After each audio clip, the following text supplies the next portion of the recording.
Why would sales care about marketing metrics? And when marketing people say marketing measurements, what the heck do they even mean? Well, I'm glad you asked.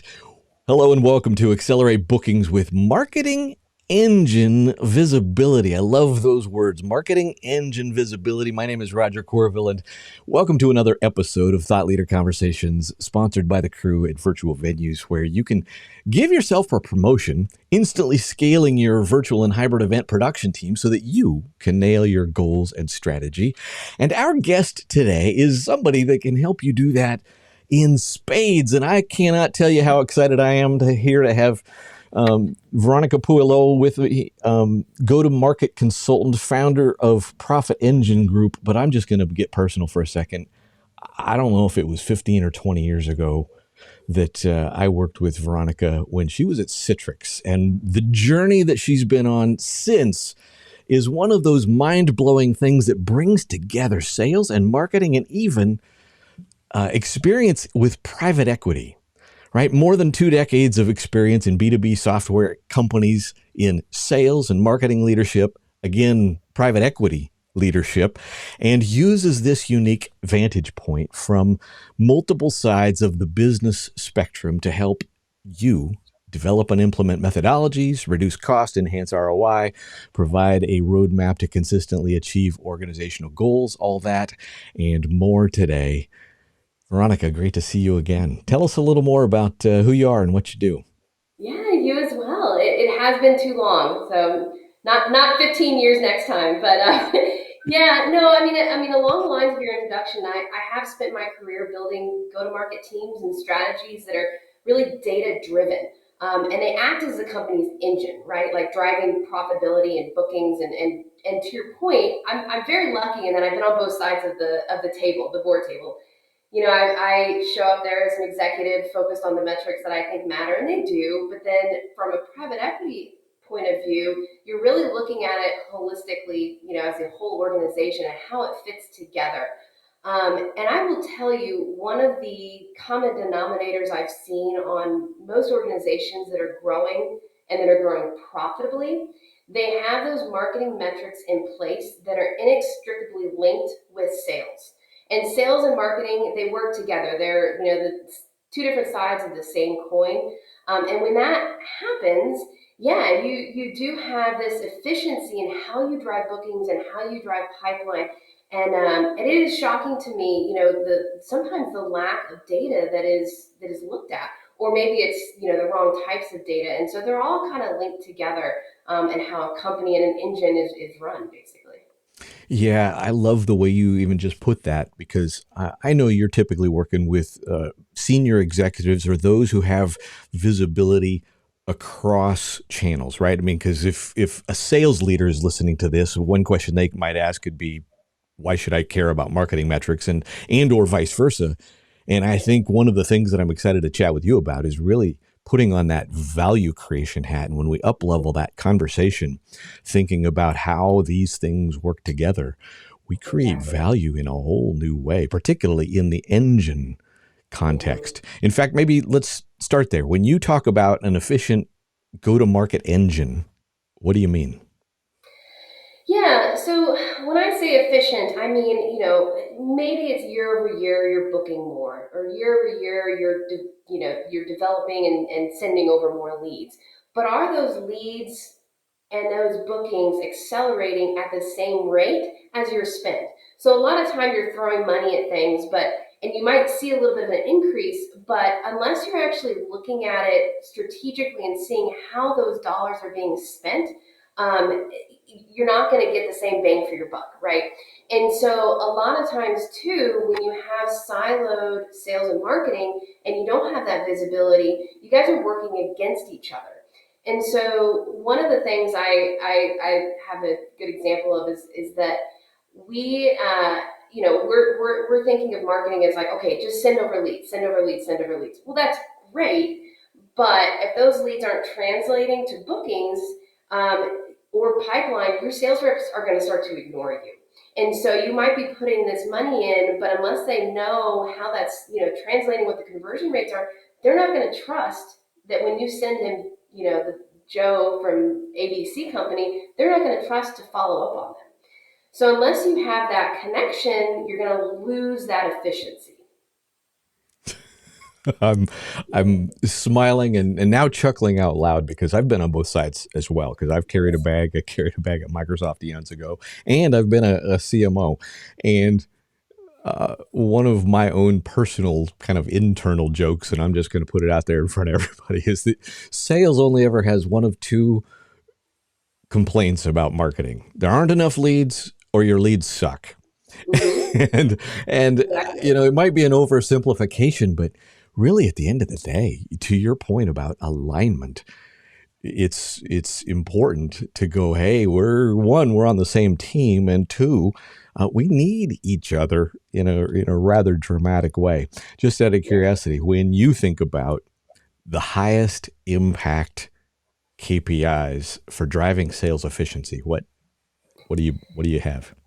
So every organization can kind of define this differently, and it depends on how nascent or complex your engine is, right? But I think that when you have a lead that marketing has said is qualified, and then sales can come in there and also validate that, you get a conversion rate. Whether it's sales accepted or sales qualified, however you want to look at that, but that conversion rate is gold. Because, like you said, you can send over 1,000 leads, but if you don't have bookings or pipeline, it doesn't matter. So it comes down to quality. And one of the things that I think that is most evident in, and I've seen, this actually example just popped in my mind when you were talking about that, but events.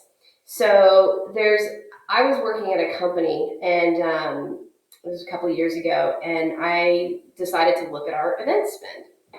And we had been spending, I think, like 80% of our budget on these events, right? And so I'm like, well, let's look at what's actually translating to pipeline, because that's really where we need to be attending. And so I ended up slashing the number of events by almost half. And I had some sales reps that were less than thrilled, right? Because to them, in their mind, they were thinking, oh my gosh, I'm not going to have leads. We're going to crash and burn. It's going to be awful. We're going to die. And what I did was I pulled them aside and I showed them the events, and I showed them over the past 5 years how opportunities that had come from those, if there had even been one, how they had translated.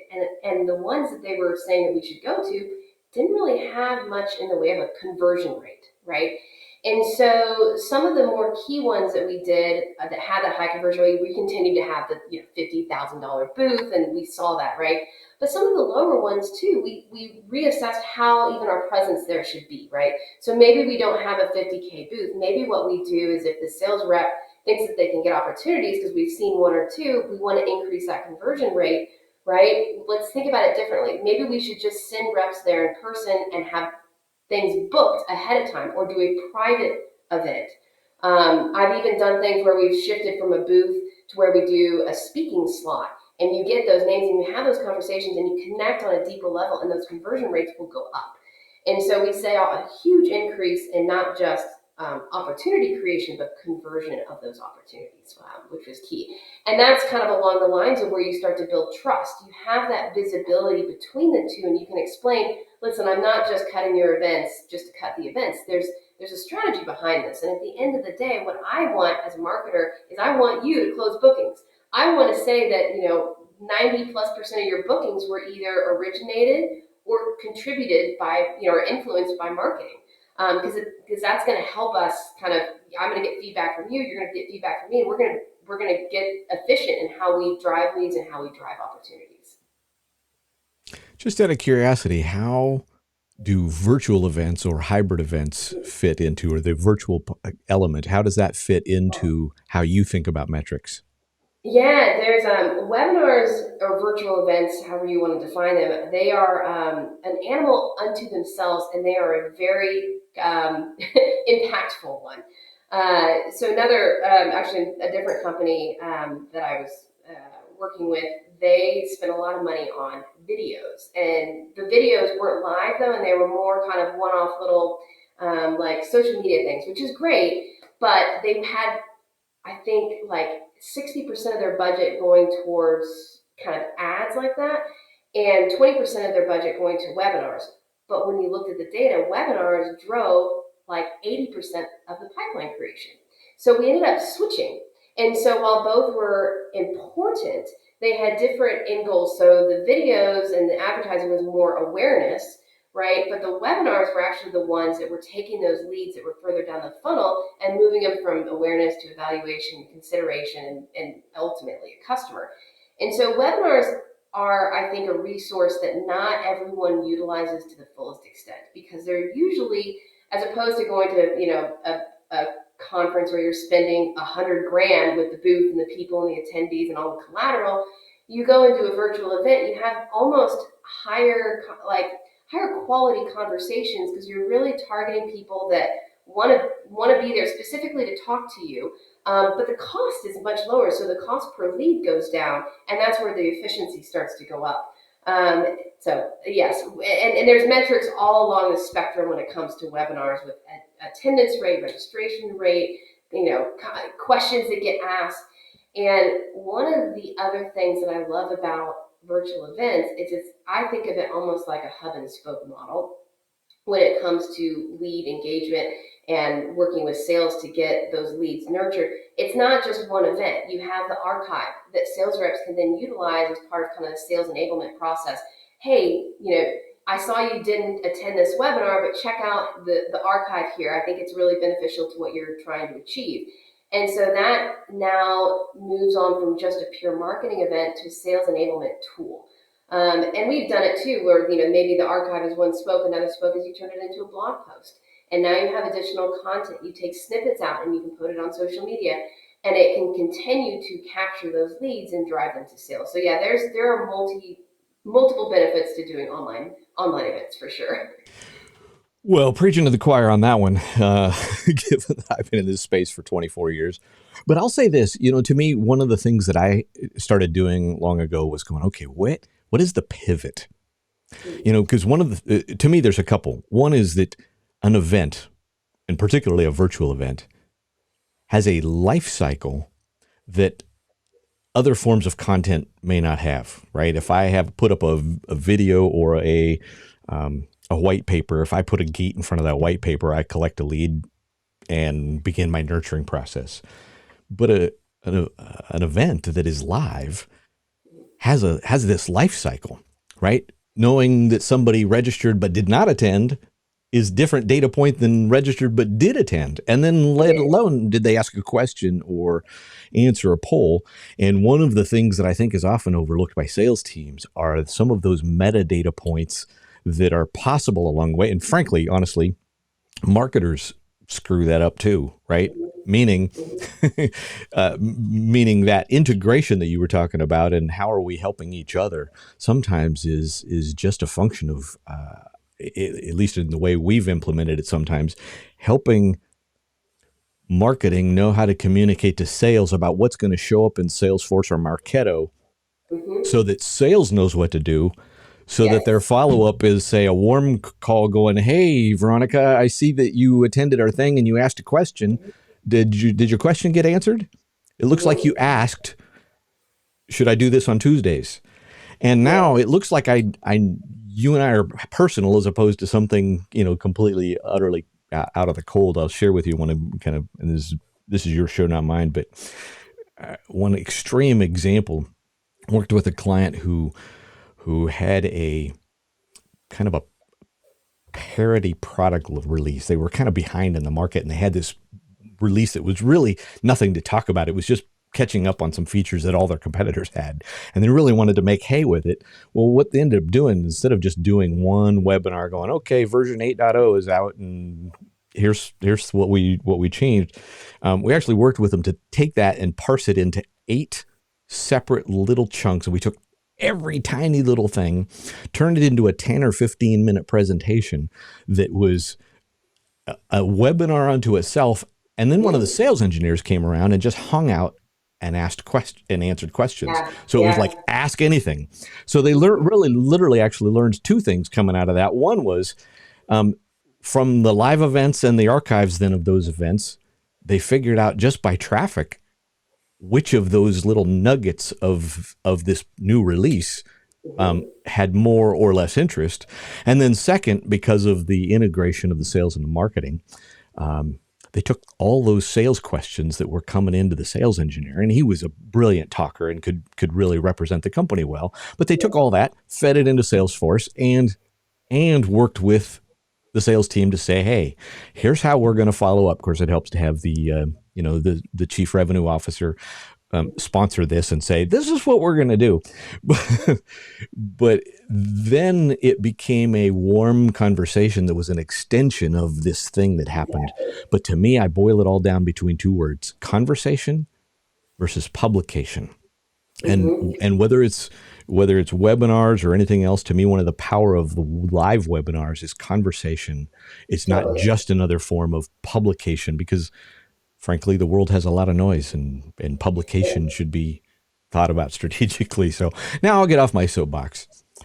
No, there's so many nuggets in that I could dive into. But yeah, no, I think there's a depending on what you're trying to achieve, there's a different strategy on how you want to approach webinars from a topic perspective. Like you said, small little bits here and there on different key kind of elements of the product. There's a big, massive thought leaderships, but I think the 2 points I want to hit on is the kind of the follow up, the segmentation, but also that live piece. And so some of the best webinars with some of the highest pipeline creation have been those that interact with the audience. So you have, polls halfway through, and it's not just this static, like, okay, 50% of y'all chose this. Well, what does that mean, right? And changing how you're talking based on who you're talking to. And then having that live Q&A, it makes it real, and it really engages people, and it makes it so that it's about them, their pain, because at the end of the day, we're trying to solve their pain. And so we're being able to focus on that, especially during those live events.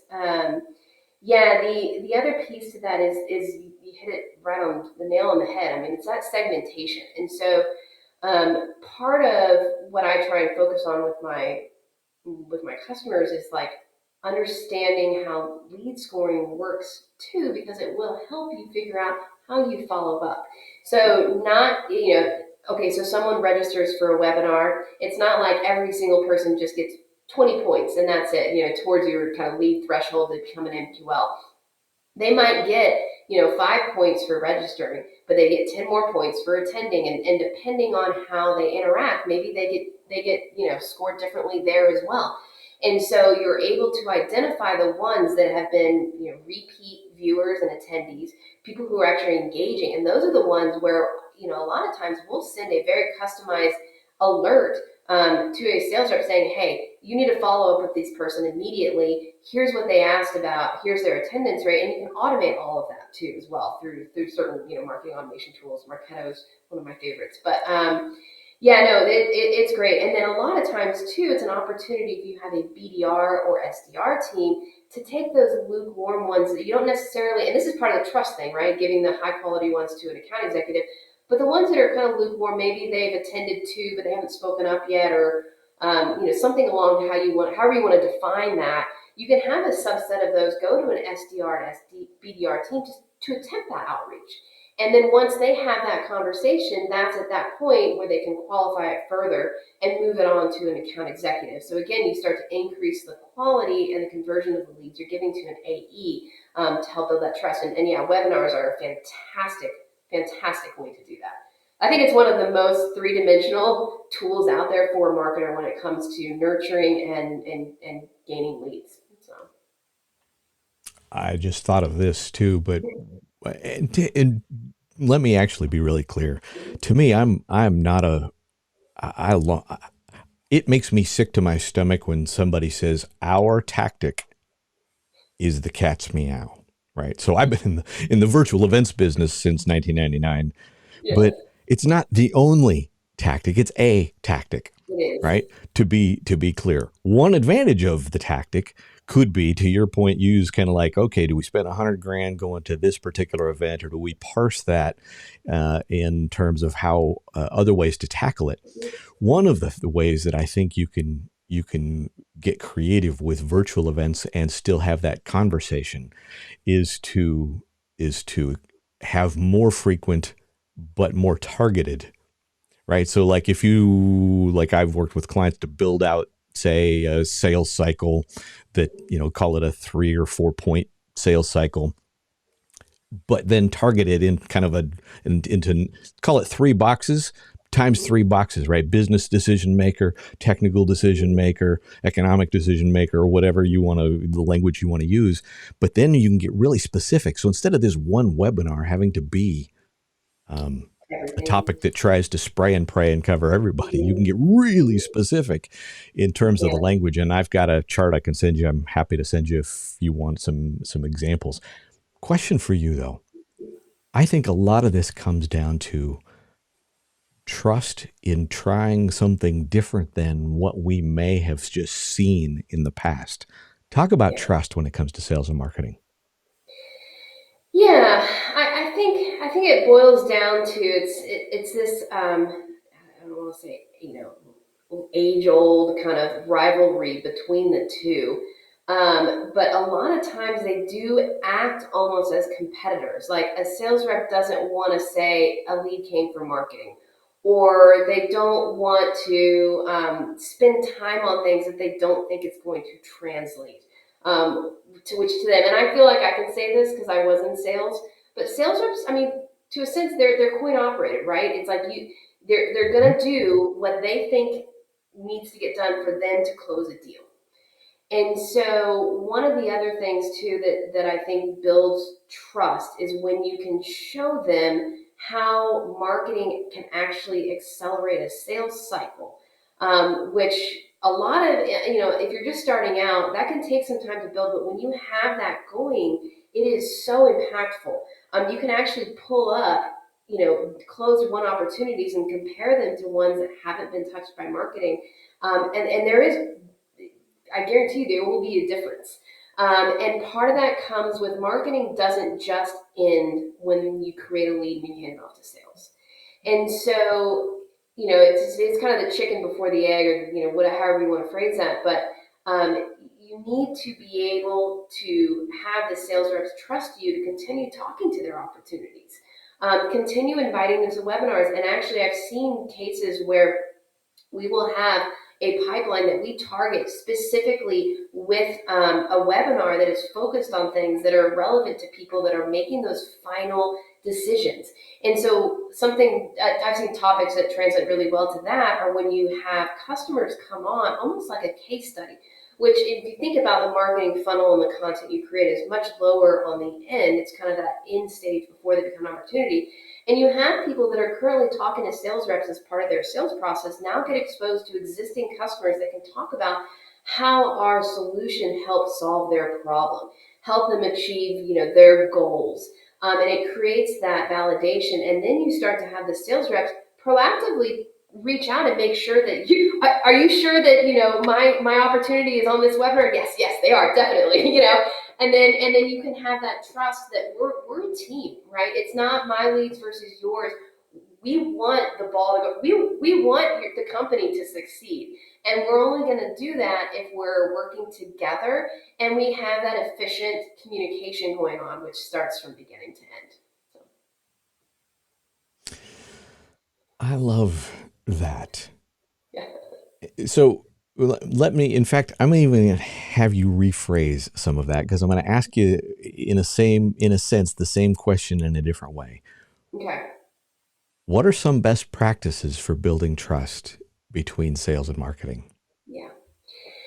I think so. The first one is most marketers, they're marketers because that's what they love. And so I know from my perspective, I am a data geek, and I can wax poetic on every single little KPI that I think is important to my own department. But if you start to overload people with every single tiny little detail that might be interesting to you, it may not actually impact someone else. So I think the first step in trust is understanding each other and understanding what matters to them. And then making sure that they have that information. And so for a sales rep, I think the first goal is to have that relationship and have that communication that goes on what's important to you. And like you said, most reps are going to say leads. Well, you can follow that up with, okay, I'll let you know that, but let's also talk about how your leads are converting, because I think that's going to be important to you. And then the second follow up piece to that is you can't just end there. If you just say, "Hey, all right, cool. Here's some stats. Ask me next time you want them." You build trust by being accountable to what you're doing and continuing a steady cadence of communication.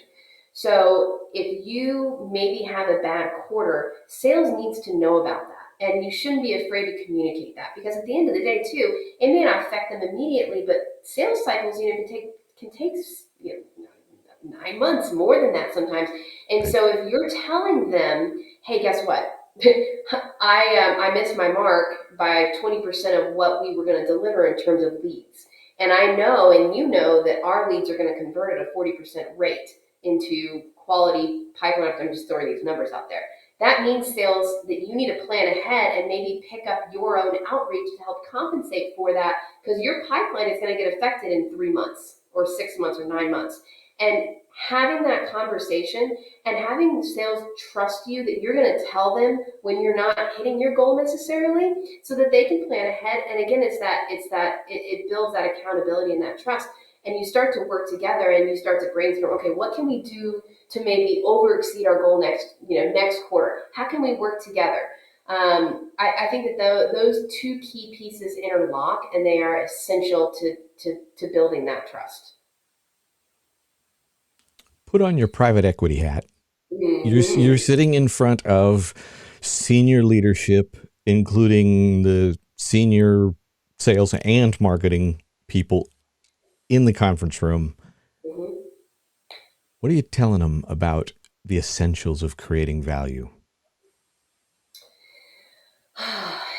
Creating value from a kind of customer standpoint. Elaborate on that one. That's a fair question. In fact, to me, I think it's a fair question, and it's purposefully open ended because we realize in a way that we're serving multiple interests. Right? We have to serve the client, or nobody buys something, and if nobody buys something, we don't have anything for our stakeholders, our shareholders, whoever up the food chain is interested in how the performance of the company. Yep. I probably think about that in terms of, as a senior executive, um, top line, bottom line, time to result, and risk reduction would be kind of like the categories that I think about.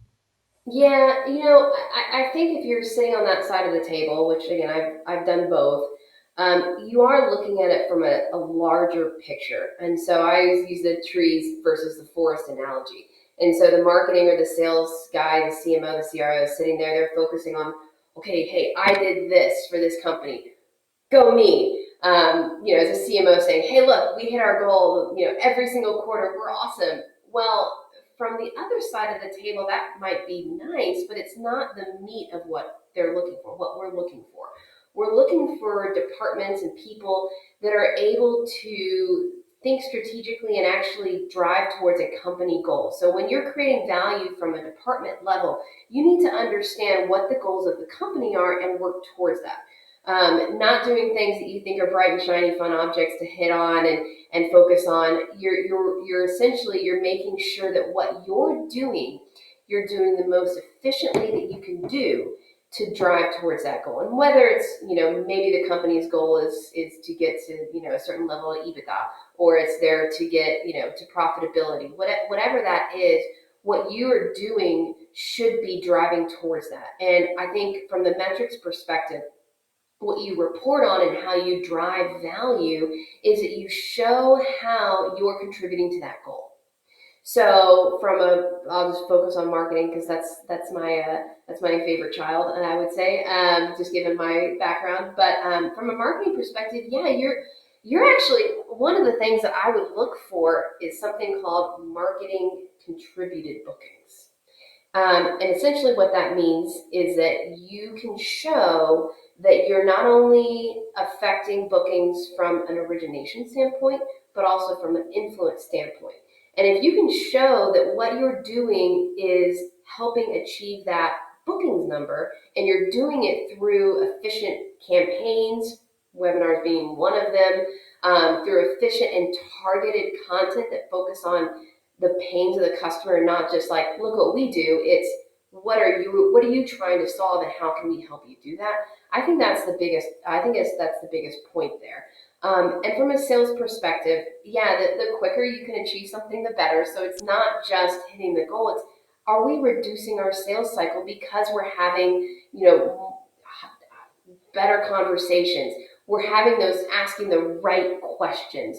We are able to cross sell more, right? That's another big thing. If you're a larger organization, marketing and sales, if you can actually show cross sale between how you're talking about the products and how you're working together to maybe potentially bundle things, that's a whole nother topic that I can again speak to for hours. But that's another thing I think that depending on what the organization's trying to do is very helpful and very very much value driven.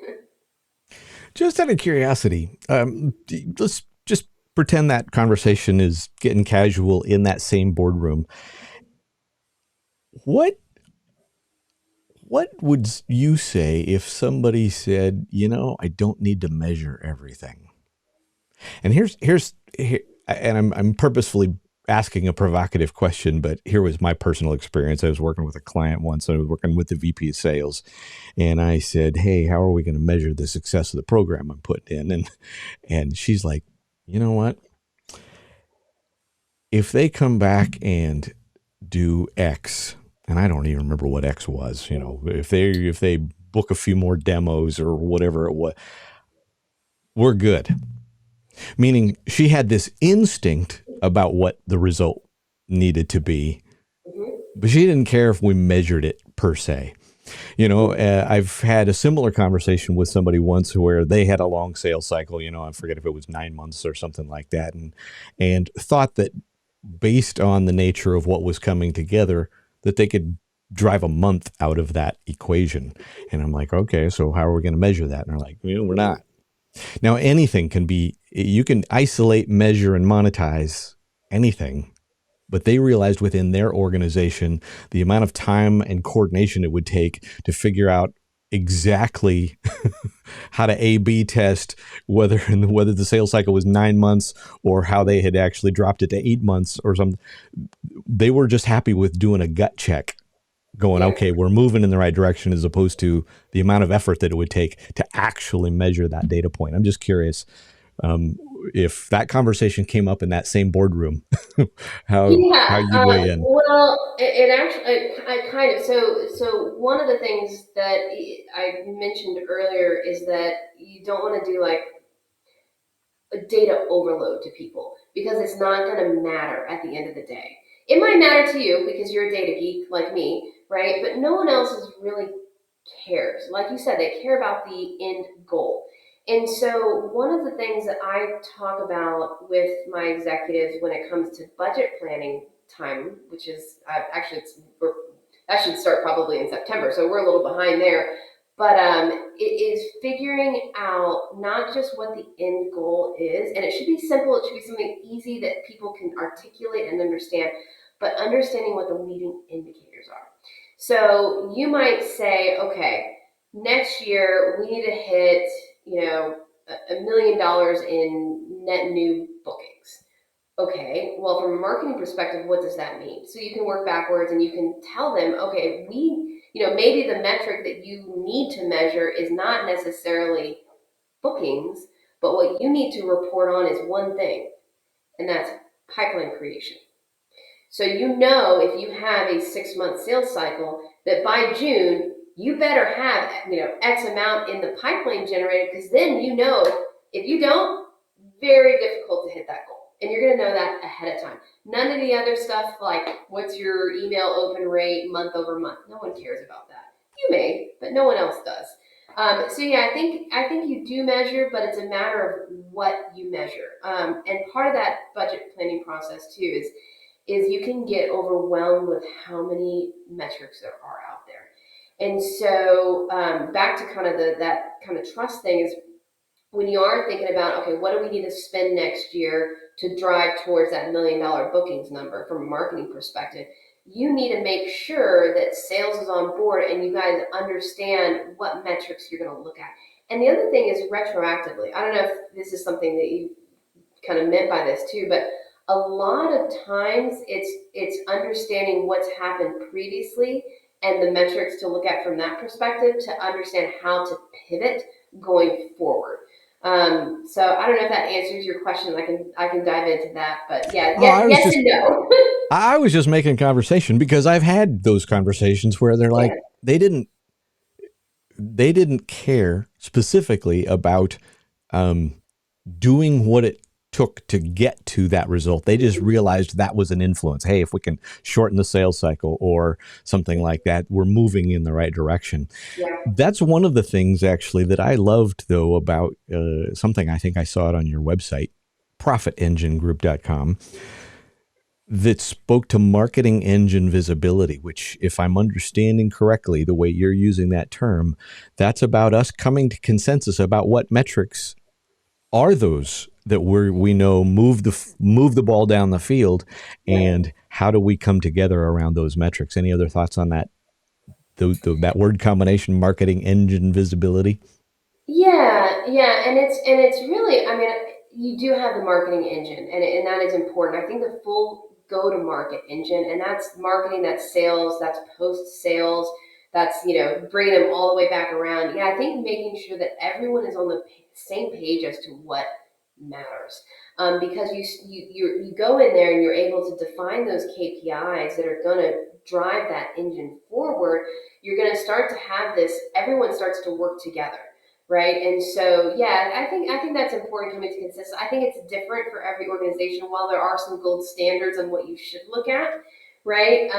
Not necessarily going into the MCL, MEL, MQL, SAL, SQL. One that may not necessarily be what everyone needs. I think from a marketing engine perspective, however, though, as a CMO, as a VP of marketing, even within your own, let's pretend you're in charge of the webinar program, you're still going to have those same kind of metrics at your level. And I think that those are extremely important to understand how they all play together and how you are influencing those conversion rates down, and how that engine, how you play into the full engine.